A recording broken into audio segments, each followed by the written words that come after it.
Hi, everyone. I'm Daniel Rubenstein.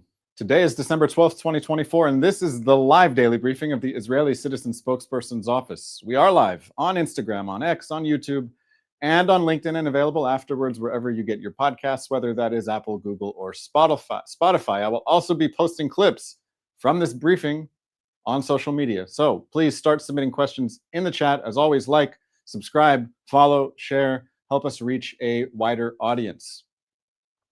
When we say it's a seven-front war, we mean it's a seven-front war. Open the news at any given moment and you will see headlines from all of the fronts.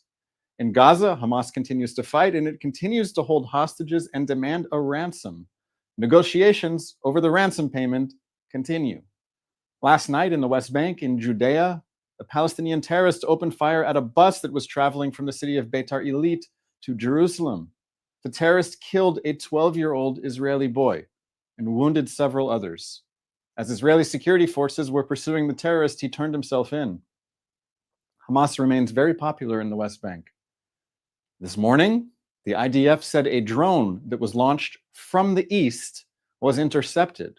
From the east means it could have been from Iranian proxies in Iraq or the Houthi pirates in Yemen or the Iranian regime itself. It's not always clear where a drone was launched from once it's detected near Israeli airspace. The front that is attracting the most attention is Syria. Here's a headline that I just saw. France tells Israel to withdraw its forces from Syrian buffer zone. When you see a headline that starts with France tells Israel, you can stop reading because what follows is going to be detached from reality. This is my explanation of why the Israeli military has been operating inside Syria. The Assad regime has fallen. This is a major development in the history of the Middle East. The Iranian regime and its proxy army, Hezbollah in Lebanon, have lost a key ally in its war against Israel. This is a good thing. But the future for Syria and the Middle East is uncertain. Uncertainty is not a big concern when you are far away from Syria and have no skin in the game. Israel shares a border with Syria. Israel is under attack by the Iranian regime and its proxies on 7 fronts. Syria is one of those fronts. Israel has no desire to intervene in the internal conflict in Syria. The future of Syria is for the people of Syria to decide. What Israel wants is peace with Syria. Here's where Israel is concerned and where Israel will take military action. For 50 years, Israel and Syria had a deal. Not a peace deal, a ceasefire deal. It was called the Separation of Forces Agreement.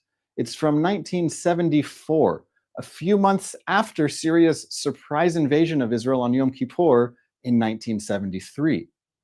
The deal was that there would be a zone in Israel and a zone in Syria where each side placed limited forces.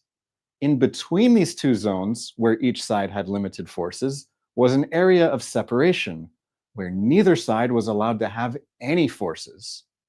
A UN force was established in order to monitor the separation of the Israeli and Syrian armies. It's called the United Nations Disengagement Observer Force, or UNDOF.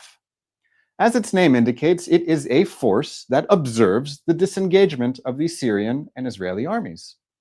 The deal from 1974 was an agreement between the regime of Hafez al-Assad in Syria and the government of Israel. Israel kept the deal. The Assad regime also kept the deal.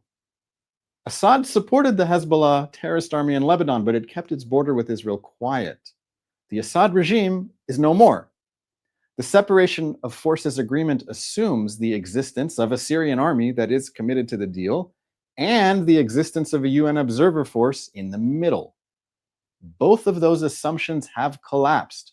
There is no Syrian army, and the UN observers came under attack by armed groups in Syria. The new government in Syria, if we can call it a government, has failed to prevent this major violation of the Separation of Forces Agreement. Armed groups in Syria attacked UN peacekeepers in the separation zone. This is a flagrant violation of the deal from 1974. The Israeli military entered the buffer zone in order to defend the UN peacekeepers and protect the people of Israel. Israel will remain in the buffer zone until it's clear that whoever is on the other side is willing to keep the deal. There's something else Israel is doing. Israel is making the world safer. Thank us later. Israel is preventing the world's most dangerous weapons from falling into the hands of terrorist groups. The Syrian armed forces under Assad disintegrated. Assad soldiers abandoned their positions, removed their uniforms, and fled. The Assad regime had Russian and Iranian weapons and equipment such as ships, tanks, armored personnel carriers, planes, helicopters, air defense systems, missiles of various types, and sites where chemical weapons are developed. The Israeli Air Force targeted all of these things. Israel acted to prevent the Iranian regime, Hezbollah, or other jihadist groups from taking possession of these weapons. Thank us later. Who is on the other side? Who is on the other side of Israel's border with Syria? It's not clear. This is what we know. The main rebel organization in Syria is called the Organization for the Liberation of the Levant. In Arabic, it's called Hayat Tahrir al-Sham, or HTS. It contains offshoots of Al-Qaeda and ISIS. HTS is on the State Department's list of designated foreign terrorist organizations. It's a proscribed terrorist organization in the UK. The Prime Minister of the UK said it was far too early to consider removing HTS from the list. It's reasonable to be worried when people who may have been inspired by the 9/11 attacks and the October 7th massacre approach your border. The jihadists who dream of destroying Israel also dream of conquering the whole world. Israel is on the front lines of a war for the future of humanity. France may condemn us now, but it will thank us later. Let's take some questions from our audience watching live on social media. Thank you, Daniel. Our first question is from Zeph in our Instagram stories. There has been a lot of talk recently about a hostage deal. Do you assess that that deal is likely to happen soon? There are a number of factors that have changed in recent days, weeks, and months that may make some kind of deal more likely than it was in the past. The first is Israel's continued military operations against Hamas in Gaza, the killing, the elimination of some of Hamas's leaders who were most responsible for planning the October 7th massacre, the weakening of Hezbollah in Lebanon. So whoever is in Gaza still holding hostages is feeling increasingly isolated. And at the same time, the Israeli Prime Minister has offered a cash reward and safe passage for anyone who is holding a hostage and releases the hostage.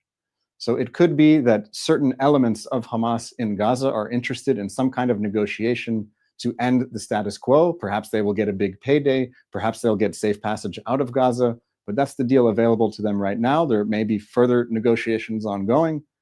I think what's important to remember, we call this negotiations, a deal. Hamas is demanding a ransom.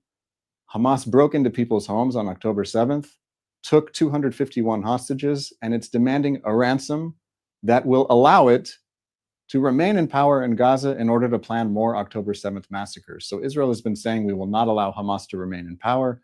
Hamas has been saying, well, we're going to hold the hostages until we get the deal we want. After 14 months of war, perhaps there are some elements within Hamas that have decided they are interested in negotiating a separate deal. At this point, it's really all speculation because it's anonymous sources in the media. We'll have to wait and see what happens.